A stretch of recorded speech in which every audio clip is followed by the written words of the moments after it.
That's the situation at the windward mark with the collision, and that's your votes. Majority is right. The boat number 6, which is initially on port, is going to get the penalty. But a lot have voted for another boat to get the penalty. Let's look together why it's not the case. That's not an easy one. It includes the rules from 10 to 18, which is pretty much the core of the rules that any sailor should know. I'll give you 2 advanced tips and 1 very simple tip at the end of this video that anyone can follow. That's the boat on starboard, that's the boat on port. Here's the windward mark. The wind is coming from here. Tip number 1, go through the situation as if there is no windward mark at all and see what rules apply. Let's look at the situation without the windward mark. Starboard, right of way, port, keep clear boats.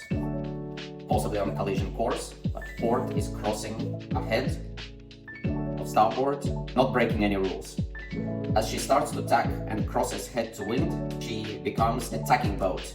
Rule 13, keep clear boat, this is right of way. Until she reaches close hold and becomes right of way, as this is a stern give way.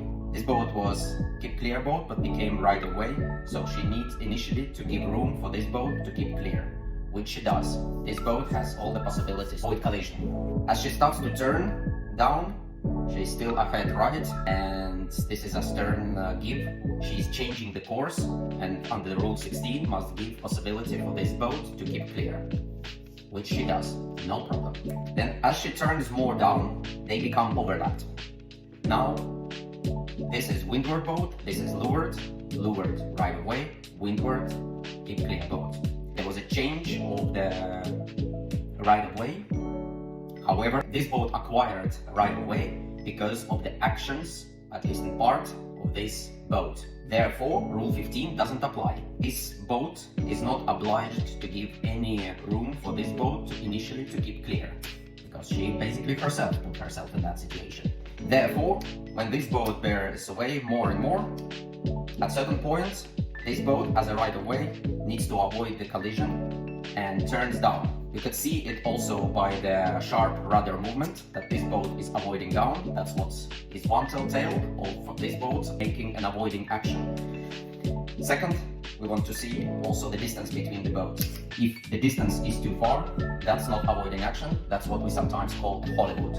As the distance is quite close, this is legitimate avoiding action. During this avoiding action, there was a small contact. Both boats broke the rule 14. This boat, as a keep clear, broke the rule 14 by causing this situation of the collision. However, right of way boats, we need to determine if they have possibility to avoid the collision. And therefore this boat is not penalized under rule 14 for not avoiding the collision. If there is no mark, then this boat is the one that broke the rule. Now, let's bring the windward mark back, and here is the second tip. When you start to work through the rule 18, the tip is to check if the rule 18 applies, that's 18.1, and then secondly, start to work your way from the end to the beginning of the rule. Let's see. Replaying the situation from the very beginning. Now, starboard, right away, port keeping clear, approaching the mark in the zone, 3 boat lengths from the marks. Check the rule 18.1, which says that for the boats on the opposite tacks, rule 18 does not apply. So at this situation, it's exactly the same as if there is no mark. Rule 18 doesn't apply. When the port boat crosses and passes head to wind, she becomes a tacking boat, but they on the starboard tack, and this is also on starboard tack. Now they are on the same tack. According to the 18.1, rule 18 applies. Start to work your way from the end of the rule until the beginning of the rule. Let's look at the rule first, 18.4. 18.4 is about jibing, and this is not the case, as this is a windward mark. Now we look at the 18.3. 18.3 is about the boat passing head to wind in the zone. And 18.3 talks about the boat in the zone, which passes head to wind from port to starboard, and then will be fetching the mark. And another boat needs to be starboard boat that was on the starboard tack since entering the zone. The conditions of this rule apply, 18.3 apply, and now we need to look at the last sentence of the rule, which says that when this rule applies, 18.3, then rule 18.2 doesn't apply. So the common rule, which many of you know about the overlap when entering the zone, does not apply here at all. And as long as 18.3 applies, 18.2 does not apply. It stops applying when rule 18 stops applying, which means when the mark room is given, part of 18.1. Let's look what the rule 18.3 says. The first condition of the rule 18.3 that the blue boat should not cause yellow boat sail above close hole. This is not the case of this situation, so that condition is good, check. The second part says, if this boat becomes overlapped inside of her, she shall give the mark room to this boat. Now, when this boat bears away, it's not only that blue boat needs to keep clear as a windward boat under the rule 11, but she also needs to give mark room to the boat. What exactly is the mark room is the topic for the separate video. It all depends how much there is a distance between the boats and the mark. Depending on the condition, one can argue that the mark room was also not given in this particular situation for this boat. Now, is there anything that what we can penalize the yellow boat for? First, she is the starboard right of way. Now she astern keeping clear, no issue here.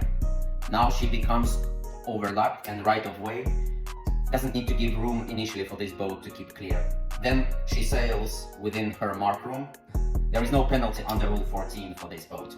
There is no obligation for yellow boat to give mark room to blue boat. Quite an opposite. So there is nothing that yellow can be penalized under the rule 18. Now, rule 17. If the boat, which was clear astern, becomes overlapped within the two boat length, she shall not sail above her proper course. If blue gives a generous room, but yellow goes and hunts them. This was not the situation, as the rudder was put hard to port to turn the boat, which normally is not a proper course. You usually would make a nice, good tack and rounding over here around the mark. The distance between the buoy and the mark was pretty small, which would be acceptable that the yellow is sailing within her proper course corridor and within her mark room corridor. So there is no rule to penalize the yellow boat for, and blue boat is penalized for rule 11 as a windward boat not keeping clear, and for the rule 18.3 for not giving the mark room for the yellow boat. Now, promised simple tip for the port boat, how to avoid the penalty. If you're a port boat coming in a fleet race to the windward mark, have a mindset that as a port boat, you need to stay out of the intended path of the yellow boat. Attack under her if there is a space, because if there is no space and you will tack under her, you will cause the yellow go above the close hold. And if you cross and tack, you need to give possibility for the yellow to sail her course undisturbed. Simple rule, as a port boat coming to the windward mark with the starboard boats, do not disturb the normal starboard rounding around the mark. That's the intention of the rule 18.3. Hope this helps.